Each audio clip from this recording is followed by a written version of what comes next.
World cup 2023 में India versus Pakistan match ला लोग से इतना पागल हो गए रहे कि बुक माई शो पे इतना भीड़ लाग गया कि टिकट ला कोनो आदमी के तो 5 साल तक वेटिंग लिस्ट पर डाल देवल गया। जबकि मैच जो ना स्टेडियम में हो ही रहे ओकर नाम बा नरेंद्र मोदी स्टेडियम जोन अहमदाबाद में बा। भाई पॉइंट ई नहीं है बल्कि पॉइंट ई बा कि ये स्टेडियम ला जब लोग से टिकट बुक करे गए बुक माई शो पर तकरीबन 8300 के आसपास टिकट ही शो भेल। जबकि स्टेडियम में टोटल सीट के संख्या बा 1,32,000 माने स्टेडियम के कैपेसिटी बा 1,32,000। अभी और सुना तो नहीं सोचे होगा कि एमे गलती के करबा तो देखा ताम झाम के 3 दिन के बाद बीसीसीआई 4 लाख टिकट का अनाउंसमेंट कर देलक। काहेला तो भारत पाकिस्तान के मैच के हाइप के लेके जैसे लोग के पते नहीं है कि भारत में क्रिकेट के कितना क्रेज बा और ऊपर से भारत पाकिस्तान मैच के तो पूछबे मत करा। पिछलका 10 सेकंड अगर तो ध्यान से सुनले होगा तो तोरा दिमाग में एगो सवाल आई कि जौना स्टेडियम के कैपेसिटी 1,32,000 बा ओला बीसीसीआई 4 लाख टिकट का अनाउंसमेंट और कैसे कर दे। एकर जवाब भाई वीडियो में स्टेडियम के हालत देखावल गेल बा। अगर तोरा केहू लेखा टिकट मिल भी जाई नु तो तोरा ऐसा सीट देवल जाई बैठेला। अब सीट के प्राइस माने एगो टिकट के दाम कितना होखले ए बारे में हम न बताएं काहे कि तोनी सब जानी होगा। ई तो हो गल नॉर्मल आदमी सके माने फैन सके दिक्कत। यहाँ तक कि इतना पैसा कमाइला के बाद भी स्टेडियम के हालत कैसन रहले कुछ ऐसन। भाई धर्मशाला के आउटफील्ड बा हालत तो ये हो गेल कि इंग्लैंड टीम के अपना प्लेयर से के कहे के पड़ल कि भाई फील्डिंग सही से करिया। बीसीसीआई के कारनामा खाली ये सब नहीं है ये तो ट्रेलर बा जो आईपीएल तो बहुत मजा से देखल।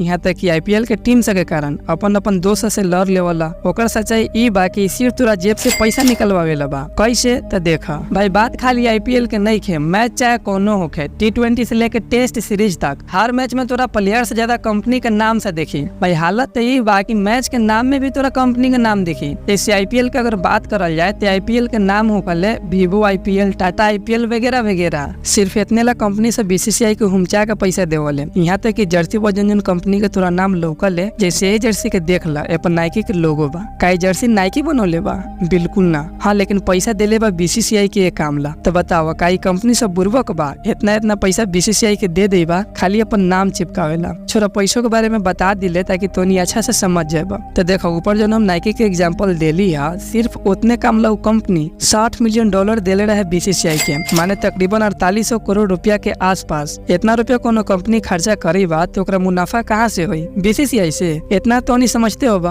भैया बीसीसीआई लंग पैसा का कमी नहीं है। हर साल 4500 करोड़ रुपया से ज्यादा कमा ले लेकिन जेकरा से कमा ले माने हमनी से ओकर तैको इज्जत ना। तो के शुरू में ये बात हम बतौले रहिया। भाई 2023 के आईपीएल के फाइनल के समय तो लोग से के स्थिति मतलब हम कथी कहिए उस समय लोग से उतना भारी गर्मी में खाली एगो टिकट ला इकट्ठा भे गल रहे। मालूम हो काहेला काहे कि बीसीसीआई कहले रहे कि अगर तोनी के फिजिकल टिकट लेवे के बाद लाइन में लागा यहाँ आके। हालत तो ई हो गेल रहे कि जोन ऑनलाइन टिकट लेने रहे ओकरो बीसीसीआई कहलक या वो तोरो फिजिकल टिकट लेवे के पड़ी। तो भाई सब वो से जाके भारी गर्मी में वहाँ लाइन लगा रहे। भाई हमरा एगो बात बतावा ऐसे फायदा का बा ना वहाँ तोरा इज्जत मिलेबा ना वहाँ तोरा पैसा मिलेबा ना वहाँ तोरा ज्ञान मिलेबा खाली कथी तो नाम भरला इंटरटेनमेंट। एक 500 और रास्ता भी बा। देखो हमार बात ना माना असनीर ग्रोवर तोनी के तो पता होबे करी कि ये महाराज भारत पे बनल बा। आइयो पता होई कि ये मर्द शार्क टैंक में होस्ट भी रहल बा। तो हमरा एगो बात बतावा शार्क टैंक से हटला के बाद कई मर्द शार्क टैंक के जो सरकार सीजन देखले होत बा यह बात जब उनकरा से पूछल गेल तो कहला हुआ कि भाई साहब तोहर गेम तू जाना हम काहे देखू। यहाँ तक कि शार्क टैंक से हटला के बाद मर्द तीनों शार्क्स के अनफॉलो भी कर दिल बा अपन जरूरी काम में लाग गेल बा। देखा भाई लास्ट में हम यह काम कि तोने जो घंटा तक आईपीएल देखला फिर ओकरा बाद इंस्टाग्राम पर जाके वो प्लेयर से के पर्सनल लाइफ देखला। आईपीएल के प्लेयर सला आईपीएल के टीम सला अपन पड़ोसी से अपन दोस्त से झगड़ा कर ले वाला। सच कहूँ ना तो ओकनी के तोरा से घंटों मतलब नहीं है। और तोनी के जुआ वाला ऐप खेलेला कह के करोड़ रुपया कमाई बा आ तोनी इतना होशियार बड़ा कि ओकनी कहला के बाद तोने जुआ वाला ऐप डाउनलोड करके ओमे फंसियो जाला। भाई ये सब से निकले से जो टाइम बा जो ने सब खर्चा करला ओके अपन जरूरी काम में खर्चा कर। अगर तोनियो का रातों रात करोड़पति बनने की निशा धैले बा तो ये वीडियो हमर देख लिया निशा उतर जाये। खैर मिलले तो निशा गिलका वीडियो में। जय बिहार।